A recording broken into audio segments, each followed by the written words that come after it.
Good morning and welcome back to the Flat Earth Podcast. It's been a minute. We took a week off. There's reasons involved. I won't go into half term, little family holiday, my 46th birthday, a whole bunch of stuff. You don't need to know any of that. All you need to know is we're back. I'm excited. Got some stuff to talk about today. Got some guests coming up. Everything's going to be back. We've been back on the run. Every Thursday, the podcast will be up bright and shiny for you on YouTube with the video and audio only on Spotify. Do me a favor, you're watching this on YouTube, just take a moment, as I always ask you to do. Can you just like and subscribe and press the little bell icon thing and select all? That way you'll get kind of any videos that we put up, any videos connected to us. Also, if you want to find out anything more, one thing, could you do some comments and stuff? Like, I don't care, just like go into the comments and say, this is some bullshit. Do whatever you got to do. Do you know what I mean? But just put some comments in. A little bit of interaction would be good for me as well. If you want to find out anything more about the podcast, head over to the flatearthpodcast.com. There you'll find lots of information, links to previous episodes, bloggy stuff, pictures of my face, and a little PayPal button where you can buy me ice cream machine, pizza maker, Cadillac. Do whatever you got to do. Whatever money you do give will be used to fund my hedonistic lifestyle, or gear for the studio. For instance, my camera just broke. My original one. It's with Sony. Sony are being really crappy about it and trying to make me pay for it out of warranty. You don't need to know that, but I'm just saying, whatever you give will gladly fund the channel. So I'd love that. That'd be fantastic. Anyway, just wanted to talk to you about something, and I pride myself on wanting to always be honest and clear with you and not shy away from any controversial subjects, anything that people say you shouldn't talk about, you shouldn't comment on, or it's dangerous to. And there's something we need to talk about. There's something that's going on right now in our culture.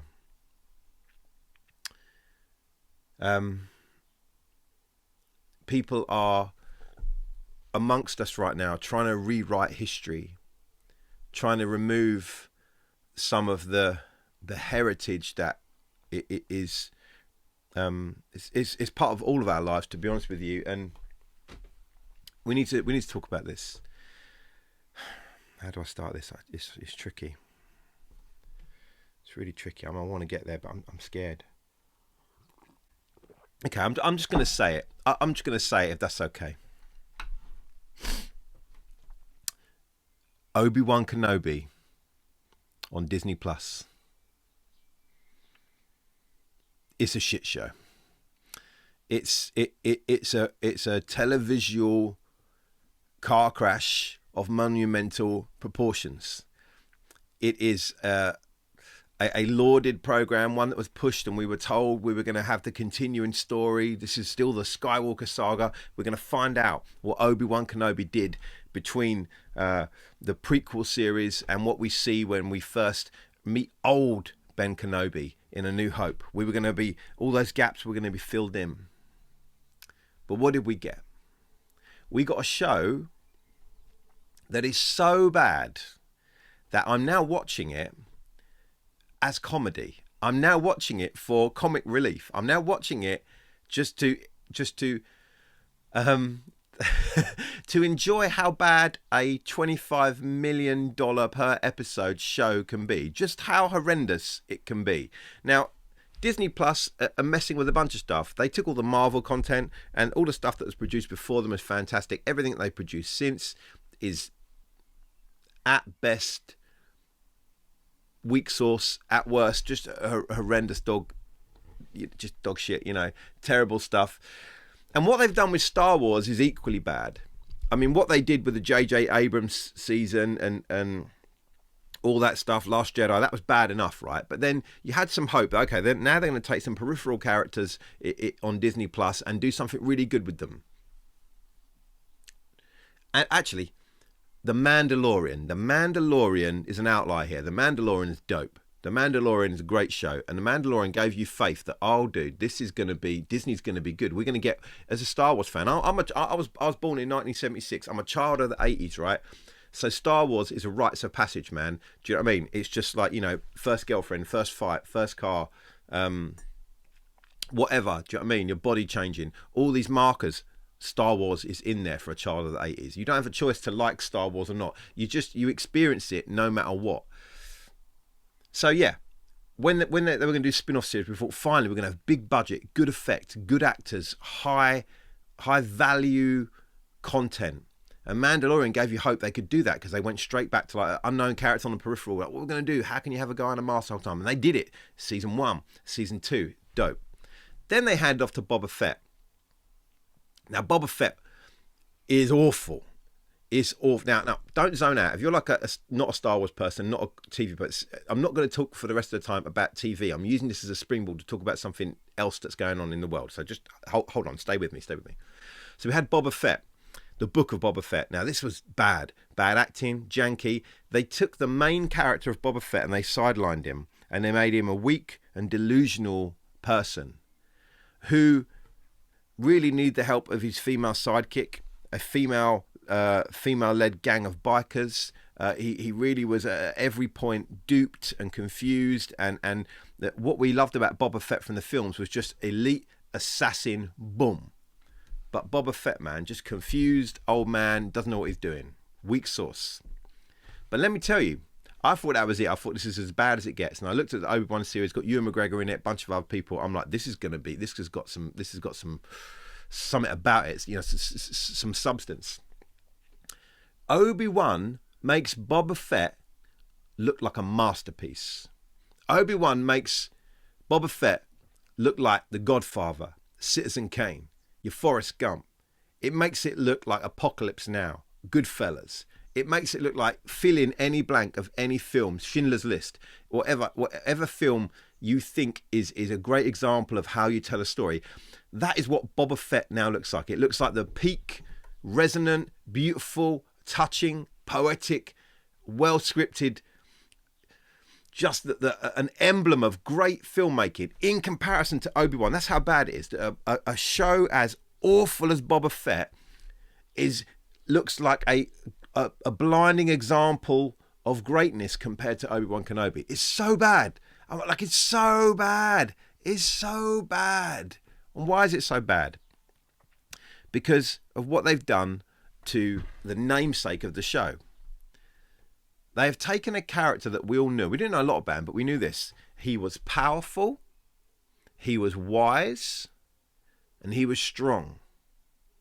And he had a mission. He knew what was going on. He knew something about the universe, something about his place in it. That's what we knew about Obi-Wan. In this show, what they've done is they've taken Obi-Wan and they've made him a broken, disillusioned, weak, emasculated, confused individual who constantly has to be rescued by people younger and less qualified than he is. And it's such an obvious move to mar that kind of the representation of what Obi-Wan is. It's very interesting. So I watched that this week. I watched Obi-Wan yesterday, and it got me laughing. But the other thing I watched this week, another random thing that came across my kind of grid through friends in groups and just online stuff, is a documentary that came out called What is a Woman? This is out from a kind of conservative media company in America. And essentially this guy, Matt Walsh, goes around and he wants to talk to anybody and asked them eventually a lot. So he talks to professors and doctors, educators, parents, all different kinds of people. And he's going to ask them a whole bunch of stuff. But really what he wants to ask them at a certain point in every conversation is, can you just tell me, what is a woman? So it's kind of one-dimensional in that regard. But the interesting thing about it is, the people he asks, they just tie themselves in knots in giving an answer. A woman is a constellation of things. A woman is many things. Some people just right out say, why? I don't really understand the question. It's so interesting, and just the astounding, and I'm sure, is he asking all the people on the street like normal people who would give a straight answer? No, he's going to some more extreme places. He's going to the wacky doctors, the wacky professors. He's going to the women's rights march or the trans march or whatever. So he's going to places he knows he's going to get certain answers, right? But this has been a question that's gone around quite a lot in our culture. Here in England a little while ago, all the politicians were getting asked this. Anytime they went on a show or anything, they were being asked, like, what is a woman? And it was interesting how much normal, you think more kind of down, English people are fairly down to earth and polite, you know. You think that they would be able to answer, but they dodged it, every single one of them. So I see these two things going on. I see this cultural figure of Obi-Wan, who all we know about him is powerful, wise, mystic, has authority. And I see this documentary over here, and it's about what is a woman, and people's inability to even address the question, or their fear of answering a question or answering it wrongly because of the wrath that might come upon them. And the two are kind of joined a little bit.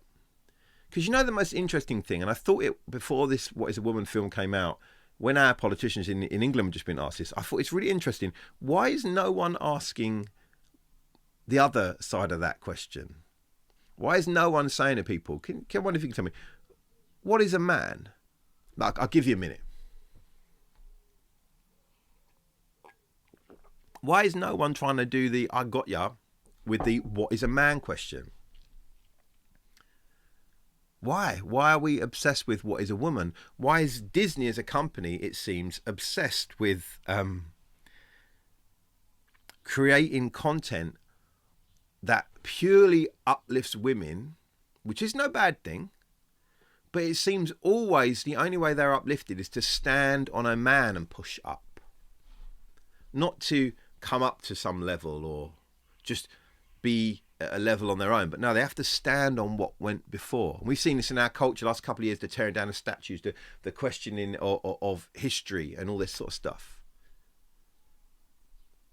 Something's going on. And I know Disney's got a mad agenda. Disney have clearly come out. There was leaked stuff about them having meetings and saying, you know, like, our agenda, we have a not so secret gay agenda. We have a not so secret trans agenda. You know, we want to get diverse in all our programming. So their aim is not primarily the story. It's not primarily the character. It's representation of all peoples, which, you know, whatever. It's not the worst thing in the world, but tell a story while you're doing it. Tell a story while you're doing it. You know, ingredients are good, but if they're not baked into something, you're just left with random ingredients. You know what I mean? You're left with like the best steak and smelly cheese and hot peppers. But like, okay, these things might be nice kind of, but what am I going to have? A hot pepper cheesy steak? I don't understand what's going on. Like, you got to cook something with the ingredients. It's not enough to just say we need representation. No, you need great stories. And if you want to, include who you want to include, but you need great stories. And Obi-Wan right now is a terrible story. And it's terrible because what we've done is we've taken a character, Obi-Wan, who was known. We know what he is about. We know that the arc of this guy. And we are shown him diminished. Then we have these other characters, the two other characters in the Obi-Wan universe so far are Princess Leia, a young Princess Leia, spoiler alert, young Princess Leia, and then an Inquisitor called Reva, okay, who's promoted, and I don't like using this language. See my early podcast with Shabazz El Graham. We talk about race, great conversations about race. I think we've done 3 of them now. But I use this just so we all understand, right? So you got Leia, the Princess Leia, young one we know from the saga. But then we have this Inquisitor Reva, played by, in Disney's word, a strong black woman. Okay?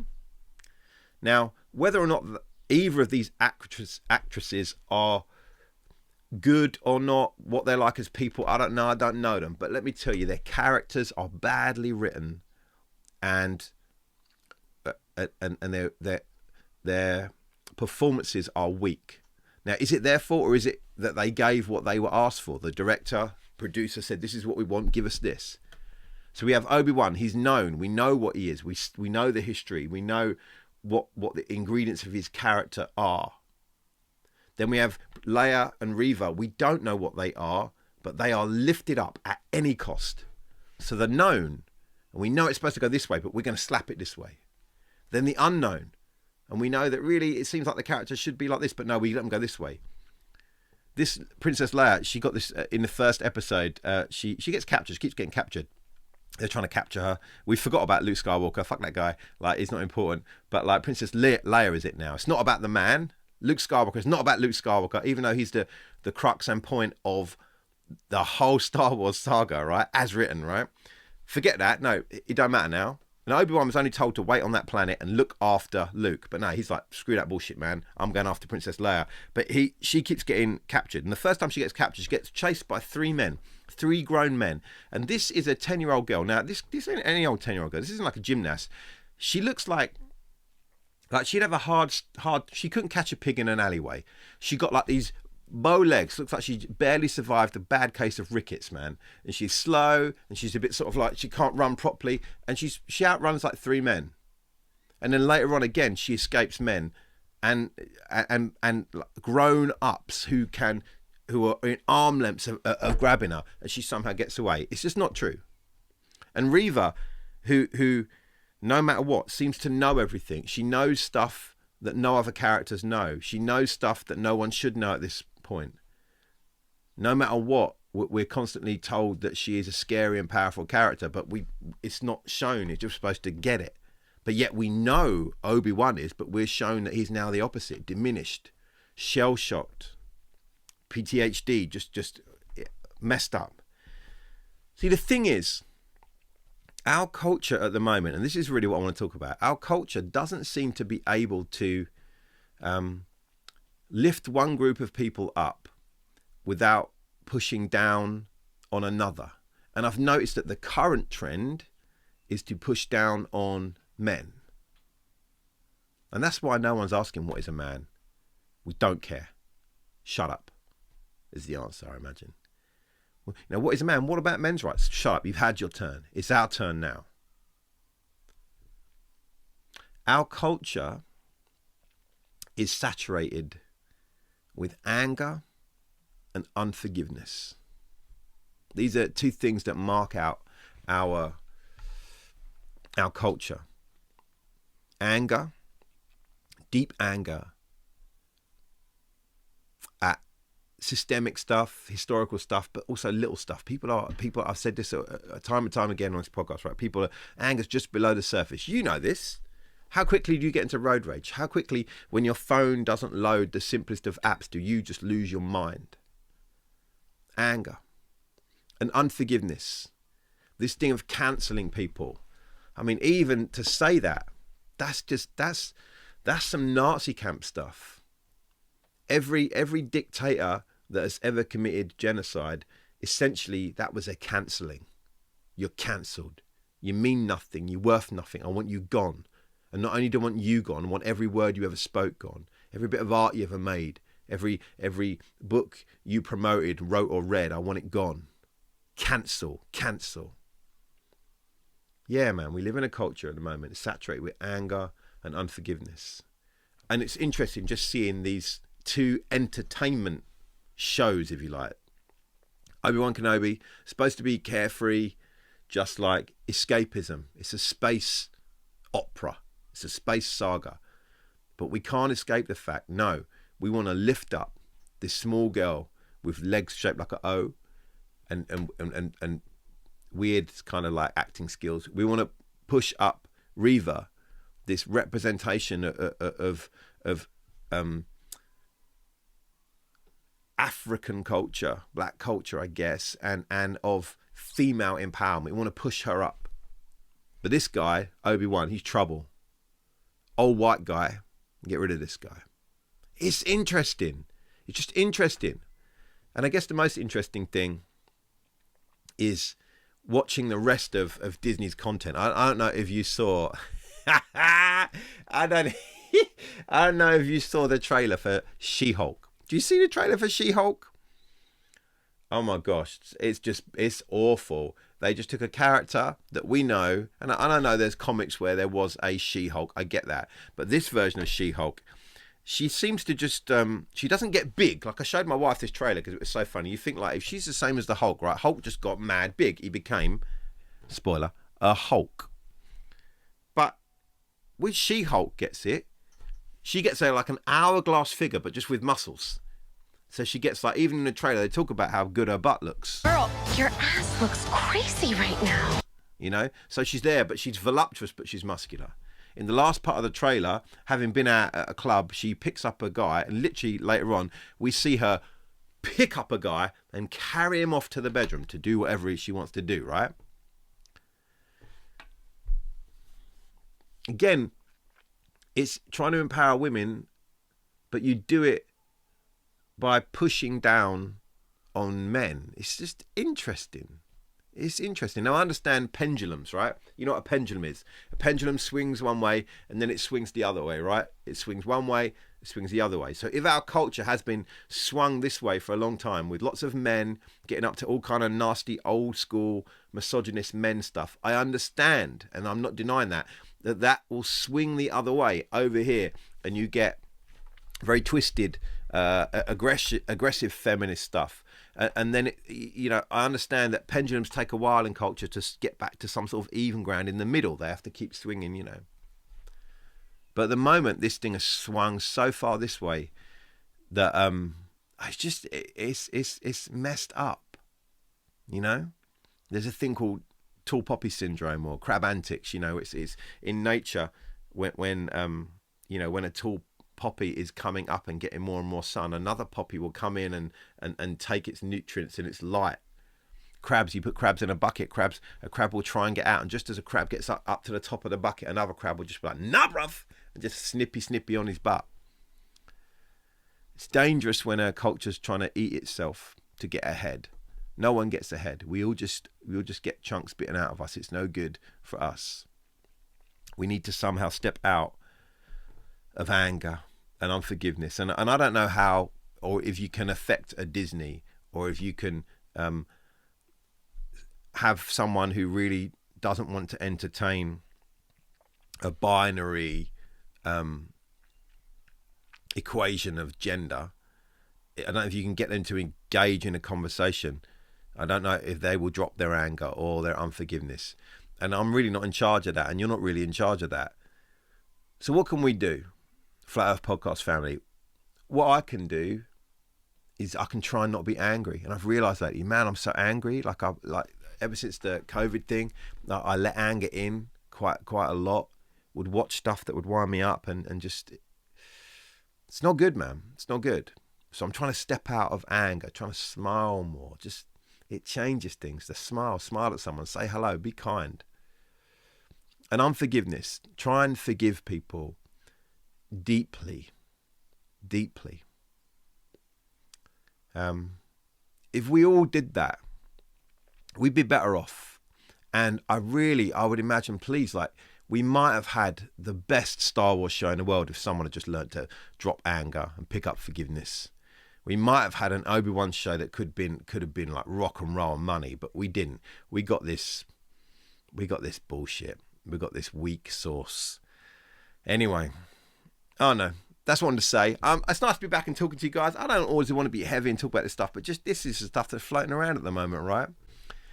Bless you guys. Thanks for listening if that's what you've been doing. I'll see you next Thursday. Like I say, we're going to start getting some guests in. We have got some other stuff cooking. Do make sure you do subscribe and everything, and follow us. And I'll put my Instagram up as well, so follow me on Instagram as well. We're going to have some new channel coming soon. So I'm doing a channel called the ABC of EDC, which is everyday carry items. So anything you carry, anything that carries you will be covered. Knives, watches, jewellery, tech, whatever. It's exciting. ABC of EDC. That's dropping soon. Next couple of weeks. Been working out how to do it, but we're almost there now. So great, guys. Thank you. Laters. Have a good one. See you next time.